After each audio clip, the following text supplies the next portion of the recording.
wheel drive, 600 horses.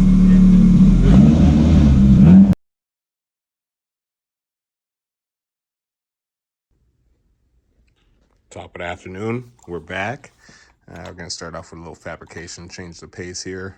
So I got those clamps as I mentioned, and this normally has a lip where the throttle body sits inside, but this one is perfect on the inside, but on the outside it's like lip to lip. So I'm gonna grind this material off of here, get it back bare or raw, acetone her up so I can hit this with the weld, and then we'll see how that looks. Probably throw you guys on time lapse while I weld that. But yeah, let's get that rocking.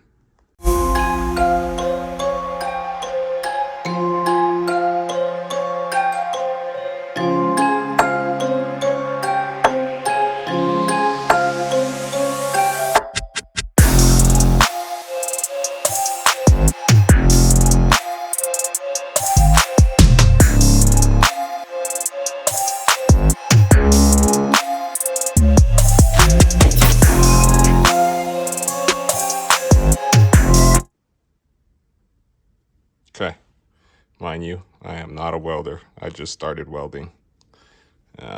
But Team DIY, and we got her done. We are using Eastwood TIG 200 digital, argon, set to 15 CFH. This was burned at about 120 amps, 80% throttle. So balance, AC balance was on 35 and frequency was at 120. So that seemed to work, burn right through it and drop some nice ones. Not bad. Not bad for you, boy, huh? Okay, let's get this back on the car and then we'll go from there. Okay, so got all the sensors back on, brackets back on. Don't have a gasket yet because I'm not sure what throttle body this is now, because I thought it was a B series and then I keep like getting new ones, new gaskets, and the shit's not working. So hold on, give me a second. I got this with one hand. Let me just get this started. But yeah, that's stupid. I don't get what's going on there. I'm just gonna drive down this Skunk 2 and see if they can just guide me in the right direction here, because this is stupid. I already bought like 4 gaskets here. So, but we can continue mocking up now. Yes, I have the right Allens for this, but again, this was one hand. I didn't want to use automated tools on this. Fuck these threads up. But this makes things a lot easier on the mock-up side, because now we can clamp it how it's supposed to be. So this piece I fabbed up as well. So that actually goes pretty butt tight right there. Liking that. And okay, bloopers. All right, let me get the clamp for this and then continue on going. All right, as I was showing you guys in the last video, was doing some fuel lines. I guess this is a good opportunity to show you guys how I mock up the lines. I'm an electrician, so we have a lot of this THHN wire, which is a solid 12 gauge conductor, and basically I get it to where I want to, and then because the crimped ends do not let it swivel, so basically this will allow me to get it wherever I need to get it to, and get my ends all crimped and stuff like that. As you guys see there, these are all crimped, and once they're crimped, that's the end of that. So got to have your fitment right and your placement right. So there's going to be a collage of lines going right here, 180 right here for the coolant, for the turbo, and then I'll figure out where I'm gonna send the return for the turbo back in. But as of right now, we got the feet at least. So let's get that done. Got my wire mocked up. So this is pretty much ready to make. You can take it out of here. And this is good to go. So I'll just take this to my aircraft shop, G&J, and he'll go ahead and crimp those up for me. I do have a bunch of, shit right here, but it's already like the smooth crimp PTFE, so I'd rather just keep it like that so it's all matching. I'll use that for something else, coolant or something. So that's about that. Let's see what else we're gonna chop down. All right, so we're gonna start the shroud.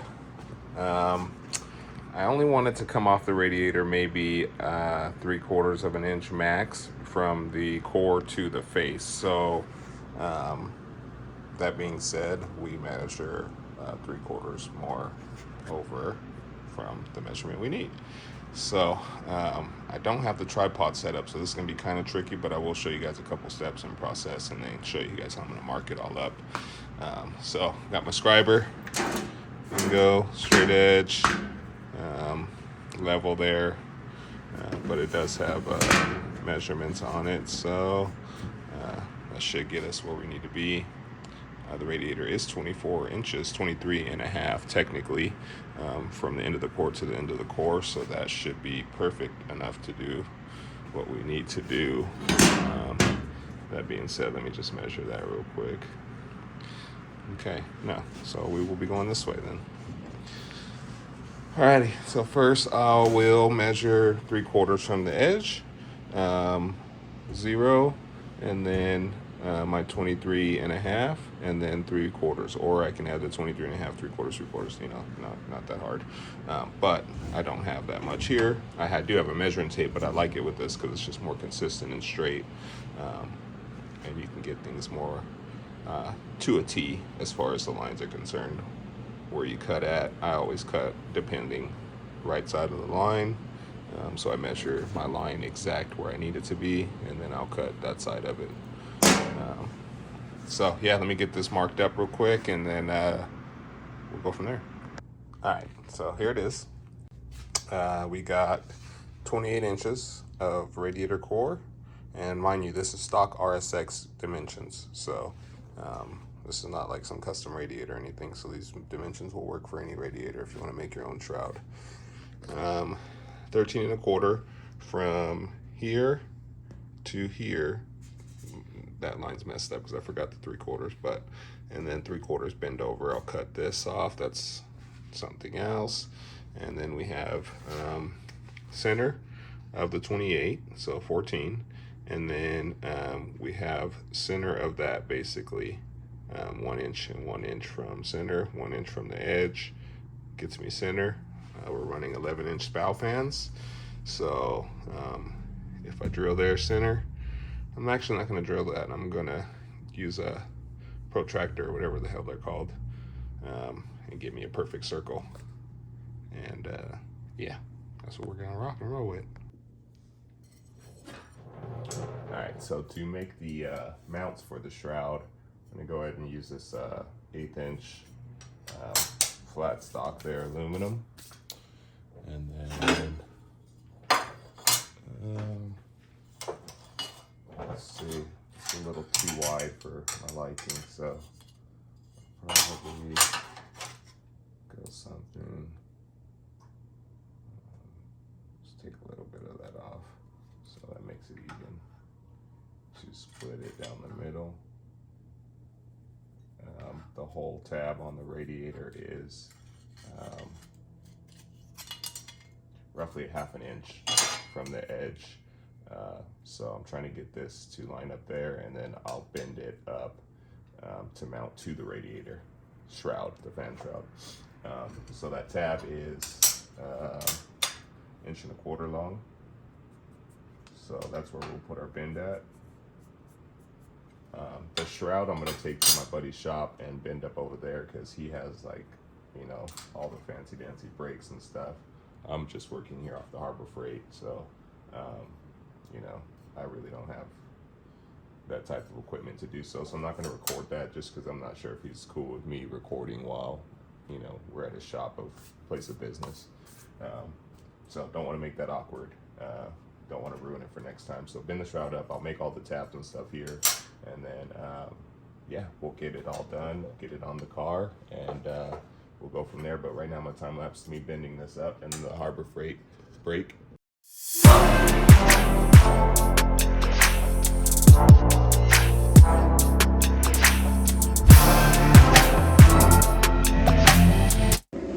So left a little gap here between so it has airflow.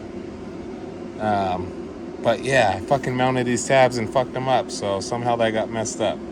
So we're redoing them right now. Let's get this grinded down and then we'll re-tack them up and weld them up. So I lost the video of actually showing off the shroud. I mean, tabs aren't perfect, but I did okay. All right, so I was able to get that shroud in. Jeez, that is tight right there. But my shit always works sometimes, so we got it in.